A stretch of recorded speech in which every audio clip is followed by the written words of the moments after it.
Okay, so hopefully you've watched the first two episodes of this series. We've talked about pre-crisis, how do you get your organization healthy around purpose and values. You've talked now about defining crisis, what type of crisis are you actually facing. So now we're getting into the crisis has hit, what do you do first? And the first thing you do isn't necessarily starting to make plans, it is about communication. So fundamentally, there's a couple of different ends of the spectrum you can go to for communication, and both of them are deeply problematic. So the first problem that people run into is they start to stick with just the facts. So what they do is they communicate a ton of information, a ton of data, but it's so much and it's so disconnected and it all sounds terrible because you are, of course, in a crisis, that it just freaks people out and it's totally non-actionable. The other end of the spectrum that people do, that with the best of intentions sometimes, but is pretty stupid, is to be overly positive and just sugarcoat everything. We're going to be fine, everything's going to be great, don't worry about it. And that can come from a good place, but it is incredibly destructive for a couple of reasons. One is it doesn't galvanize the appropriate action to deal with the crisis. And secondly, what it does is eventually people find out that you are lying to them. So there's no trust. So no matter what happens after that, no matter what you say after that, they go, this person is a liar, I don't believe them. So they go off and do their own thing.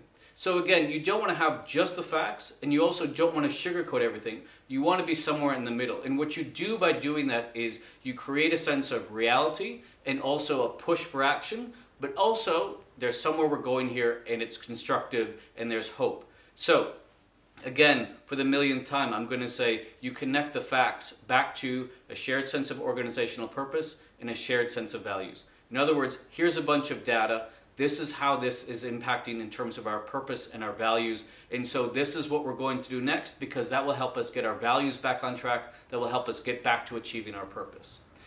In that, what you do is you give them a very realistic sense of what's going on. And people should be concerned and worried, but also a constructive path forward that they understand and that speaks to something that they are committed to, which is the shared purpose and values, assuming that you have done that from the beginning before the crisis even hits.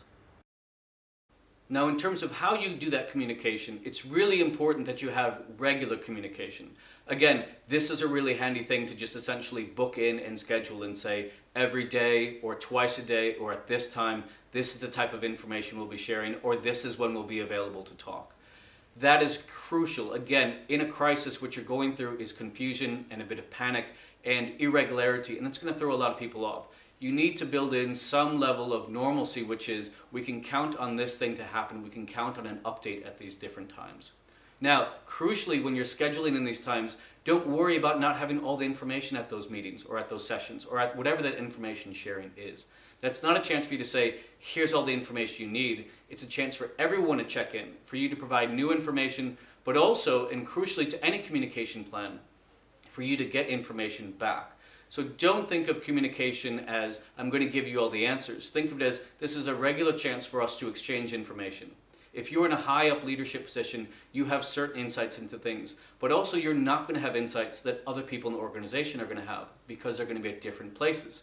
So schedule it regularly. We're going to have this engagement, we're going to have this information sharing at this particular time, every day, every other day, whatever you want to schedule. But make sure it's scheduled and clear and everyone knows about it. In those engagements, make sure that there is two-way communication. It's not just you telling and then walking away. It might be you sharing information, but also inviting questions back.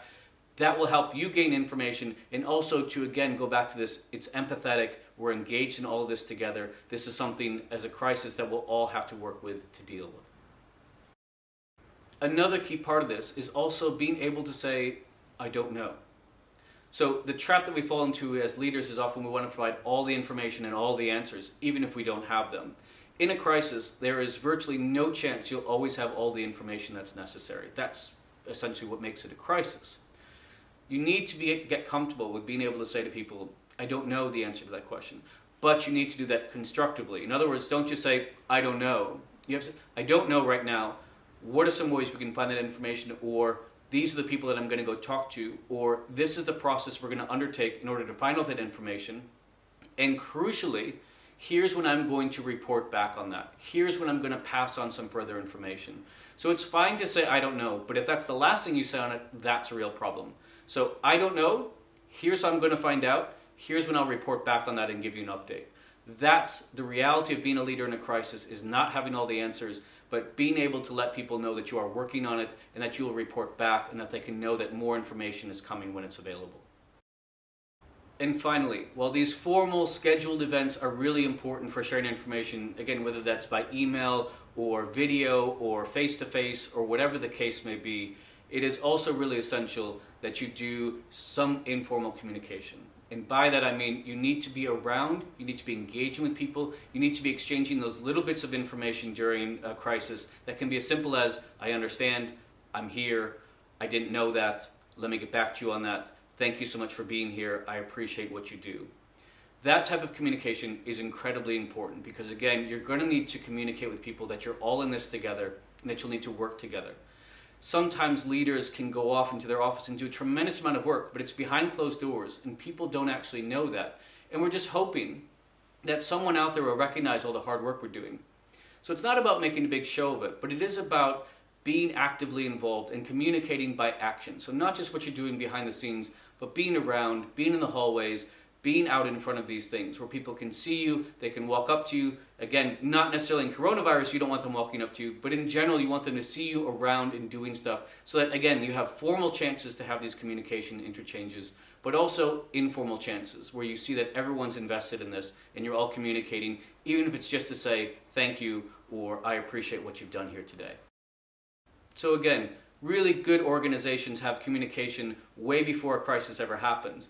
It allows them then to be really effective in terms of communication, both formally and informally, during a crisis. They're much more likely to come up with good plans. So what we're going to talk about in the next episode is around planning.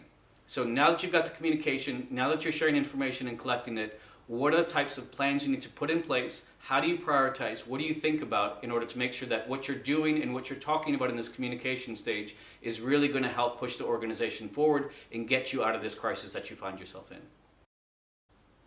I hope this episode is helpful for you, giving you some tips about how to handle the communication phase of dealing with a crisis. The next episode coming up is around planning and get into some more of that nitty-gritty. What do we prioritize and what do we action next? If you've got questions or comments, please leave a comment below. Happy to talk about it.